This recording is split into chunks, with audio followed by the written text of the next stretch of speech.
পাথরটা গোপন চিহ্নের উপর রাখার সঙ্গে সঙ্গে চারপাশ ঝলমল করে উঠে। সোনালি আলোয় পুরো জঙ্গল যেন নতুন প্রাণ ফিরে পায়। ভাল্লুকের অভিশপ্ত অবয়ব ফেটে পড়ে, তার চারপাশে নরম আলো ঘুরপাক খায়, আর ধীরে ধীরে সে রূপ নেয় এক বিশাল শুভ্র ভাল্লুক আত্মায়।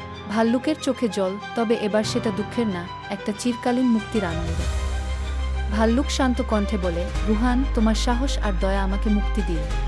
এখন এই জঙ্গল আবার শান্তিতে বাঁচবে। তারপর ভাল্লুক ধীরে ধীরে আকাশের দিকে উঠে যায়, তার দেহ হাজার হাজার ছোট ছোট আলোয় ভেঙে পড়ে। রুহান তাকিয়ে থাকে অবাক হয়ে, সে যেন জীবনেও এমন সৌন্দর্য দেখেনি। শেষে জঙ্গলের বাতাসে মিশে যায় ভাল্লুকের শেষ কথাগুলো, ভয় নয়, সাহসী তোমাকে এগিয়ে নেবে। জঙ্গল আবার শান্ত হয়ে আসে, পাখিরা গান গায়, সূর্য উঠতে শুরু করে। রুহান হাসে, সে জানে আজ সে শুধু এক অভিশপ্ত আত্মাকে নয়, নিজেকেও জয় করেছে। এরকম আরও ভিডিও পেতে সাবস্ক্রাইব বাটনে ক্লিক করুন।